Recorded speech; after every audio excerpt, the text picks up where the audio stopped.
Guys, 2023 has just been one of those years. So many bangers, so many great games. That being said, the finals is one of those games that seems to have taken its seat with some of the top games that have come out this year. And here's the thing, it's only in beta. The full game hasn't even been released yet, which says a lot about how great this game is going to be once that final layer of polish is put on. Now, for those who aren't aware, the finals is a new arena type shooter, but with a twist. That twist being that the entire map is destructible, which adds a whole new level of unpredictability for both the player and the observer. Now, not only are the maps fully destructible, but they feature a dynamic time of day, a weather system that is randomized at the start of each game. And there are 3 different class types from you to choose from, each with their own customized gadgets and weapons that are unique to that class. The end goal of each match is to have the most amount of cash banked by the time the clock hits 0, or at least hit the max amount. And there's multiple game modes too, but it seems to really revolve around this cash bank system. You can absolutely slay out, but if you're not playing OBJ, you will lose. But think COD Hardpoint meeting Battlefield. Now, for a little backstory here, the developers behind this game is Embark Studios. Now, if that name doesn't pop out to you, that's actually because this studio was only founded back in November of 2018 by Patrick Soderlund, the former CEO of DICE, and Rob Runnison, DICE's former chief creative officer. Now, many of you are probably well familiar with DICE. Cough, cough, Battlefield, hence the destructible environments. Now, keep in mind, Embark is still relatively new to the developer scene. The finals is their first game. Now, the reason why this game is so important to us is that we've been eyeballing another game now for years. That game called Arc Raiders. It was announced way back at 2021, it being a PvPvE extraction shooter, literally a competitor to Bungie's upcoming game Marathon, and of course other extraction shooters. And we bring up Marathon here because we really cover Destiny all the time, but I wanted to actually try out the finals to just see how good this game is, as that would be very indicative of what Arc Raiders would be like. And let me just say, guys, it's looking very good. The aesthetic, the sounds, the noise, the atmosphere, the vibe of the game, the gameplay itself. Even though our focus has been really on Arc Raiders, the finals has come out of nowhere and has surprised me greatly, which makes me all the more excited for Arc Raiders. Now, the finals was actually announced back in August of 2022. Again, originally, Embark's first game was supposed to be Arc Raiders, but they pushed it back since, which I'm okay with. Still slated to come out in 2024 though. Now, in March 2023, Embark actually hosted the first official playtest for the finals, releasing a closed beta for players to get a feel for the game and then begin collecting feedback. Now, following the first closed beta, they had another one in June of this year to get even more feedback, and oh boy, did they get it. Players reported numerous issues with the game, the most glaring of them being low frame rates and overall poor performance. This was actually IGN from the closed beta. I can barely get 30 frames per second, especially when any destruction happens. The game looks like a slideshow at times, and even when turning everything down to low and on performance mode, the finals just couldn't keep up. There was also this awful static noise that constantly ran in the background of the game that gave me a headache after trying to battle frame rate and game issues. Now, on top of performance issues, many people complained how the movement itself felt. Many players took to the final subreddit with their complaints, with one such complaint saying, if the finals wants to be a movement shooter, it needs better movement. The movement right now feels clunky. And I'm not saying I want to see wall bouncing, bunny hopping, or even backwards long jumping, but the movement right now just feels too imprecise. I often feel like I don't have control over my character. It all doesn't really flow either. Instead of a constant momentum, every animation stops you slightly, constantly forcing you to slow climb or slow vault objects. I would like to be able to jump off to any direction from a zip line, and vault animations should preserve your momentum better. Maybe add a bit of air strafing for a better control. Right now though, it just feels clunky and imprecise. Now, on top of that, there were numerous complaints about the jumping in the game, saying it felt as there was a small delay between the moment you press your jump button and the action in game. Also, the acceleration of your character felt extremely inconsistent. Now guys, we didn't play those closed betas. I've only played it now, which is an open beta. My experience has been great. I haven't seen any frame rate or performance issues. Granted, I am playing on PC. I have heard people come over from consoles saying that they are having issues with performance. Hopefully that gets addressed. In the meantime, check out our Starforge link down below. Now may be the time to get a PC. Regardless though, anytime mass destruction occurs on the map, at least from my experience, I'm not experiencing any stutters or performance drops. And believe me, fellas, I am absolutely going for maximum destruction here. I'm literally leveling buildings. So far, everything feels very responsive. Game feels good. The animations feel good. good. I feel like everything runs fluidly. Outside, of course, the characters you choose. If you're rocking a heavy character, then naturally you're gonna feel a lot more sluggish. But dude, rocking a medium or especially a light character, you feel the fluidity. You literally feel like you're skating across the map. Now, we did a little bit of digging on the servers, as that will be extremely important considering this is gonna be a PvP game. Now, we weren't able to find much public information on this, but people have speculated that this is actually a 128 tick server, meaning the latency is extremely minimal. And overall, the servers help with making that gameplay feel super seamless. Now, I just want to take a step back and acknowledge just how beautiful this game is. The Finals runs off of Unreal Engine 5, and we've seen a few games running off of Unreal Engine starting this year, but this may be one of the most gorgeous ones brought to us. Factor in the cinematic map designs, as well as the dynamic time of day and weather system, you've really got a winner here just in the department of visuals. Now, when you compare where the game is now to what the complaints were several months ago, it's clear that the devs are putting love into the game to get it to that ship state, to that out of beta state. And that is a concern. We don't want to see this game in beta for the next 10 years. Now, as for the game and what it has to offer currently, there are two main options for players to sink their teeth into. The first is essentially a quick play category, with two modes being quick cash and bank it. Here you can get the basics of the game down and enjoy a lower stakes, less sweaty experience. The second category, though, is called tournaments, and boy does it feel like a tourney. You're literally thrown into a bracket with a handful of other teams, all competing for first place, and it's a knockout system. The top two teams in each match advances to the next tier of the bracket, where eventually you will have to qualify. And in the final match of this tournament, which can take upwards of like 30 minutes, you have a 1v1, your team of 3 against another team of 3, literally squaring you off on who's the best here. Now, currently there is a non-rank as well as a ranked mode for tournaments, and the ranked elite starts at bronze. Then you can work your way up to silver, gold, platinum, and then finally diamond. Now, to top it all off, both playlists offer that glorious reconnect feature. Now, does it work every time? No, but they do have it in place so that if you do get kicked from the game, it should reconnect you, or at least give you an option to rejoin that match. Now, what about the monetization? The game is currently free, but they do have a battle pass consisting of 16 individual rewards that can be leveled up in both playlists. Now, any rewards that you earn will actually carry over to the full game, but the things that you actually unlock for your individual characters won't. That means everyone is going to be starting off on the same page, which actually takes me into the characters you can play. You have three options: light, medium, and heavy. All three are vastly different. Light being extremely fast. They're able to take advantage of things like cloaking and the grapple, but their health pool is much lower. Now, they have access to the sniper rifle. They also have access to the SMG, but even other really good weapons, like the sword, which you wouldn't think would be good in a first-person shooter, but it's not,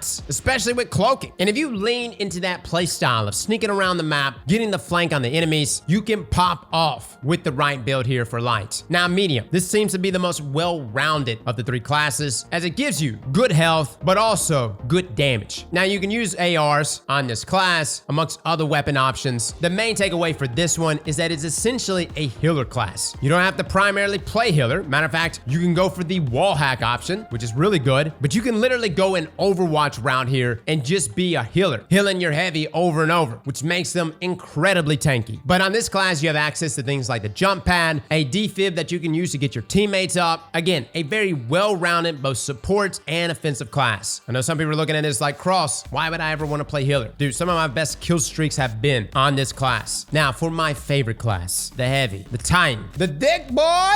Oh, he dick. Guys, if you like maximum destruction, you like RPGs, you like to take a sledgehammer and just chop a building down, you can do that with this class. You even have an ability that allows you to run straight through walls and shove people off the map. Careful though, because you can shove yourself off the map, so keep that in mind. This is the tanky class. Now, you can utilize guns here. You can rock an LMG. You can even rock a flamethrower, which is really good. And there's so many ways to play with this class. For instance, if you're actually sitting there defending a vault or a bank out, you could throw down this Titan bubble, which you could shoot through. You can't even shoot through one of those in Destiny. You could shoot through them though here. Now, granted, it's not that much health, but there's something beautiful about dropping that bubble amongst a group of enemies and daring them to step inside of it, and you smack them with your bamboo stick. There are so many ways to play this game, and with the destructible environments, this gives it that extra dimension. I've got a guy 3 floors above me that's with his teammates, and they're defending this area that's completely coated in poison gas. Do I risk running up the stairs to deal with them head on while taking damage over time from this poison? Or do I just level the building? Do I shoot the floor out from under them and drop them to my level? level and have bombs waiting for them when they drop. It's little things like this, guys, that make this game not only entertaining to play, but also entertaining to watch. The announcers that are actually talking to you while you play this game, that are literally talking about the teams that are playing, that are keeping up with everything that's happening in the arena, which actually gives you feedback if you listen, makes the finals feel alive. It truly makes you feel like you're in the finals. You're in a tournament setting. The aesthetic, the music, the announcers, these are all things that are really contributing to the vibe of this game feeling so alive. Now, with this game being a PvP game, obviously the issues of balance will come to play. I definitely don't think that this is balanced. I'm running around invisible with a sword. But I will say, there has been multiple times I have played this game that in the middle of my play session, I will say, hey, this is busted, or this is way too strong. To then, just a few games later, finding out a way to counter it. There seems to be hard counters to many different builds, without one clearly outpacing the others. And really, it just comes down to just player skill and how well you play with it. I will say though, the stun gun has been the most annoying thing to go up against. I get stunned by that thing and I'm literally frozen. It's like stasis back in Destiny 2 Beyond Light. You're literally just stuck there and the guy runs up to you and backstabs you. I got this little light killing me in one backstab while I'm on a heavy. But that is going to be the task here for the developers, to really create a balanced experience. But I truly believe, guys, if done correctly, this is going to be a top tier esport game. It's just too damn entertaining to watch. So guys, that is our review here so far for the open beta for the finals. Again, it's only open beta for a bit longer, so jump in if you want to try it out. It is only present on new gen consoles and PC. So for my PS4 players and my old Xbox players, RIP. Hopefully performance issues will level out across all platforms though, as well as server issues, as they've been hitting max capacity pretty much every day since the beta opened up. But the final shape has been a great experience to me so far. I'm really excited about the final product, and I'm especially excited about Arc Raiders. Well, fellas and ladies, thank you all for coming and watching, and as always, slap that like button like your mama told you right.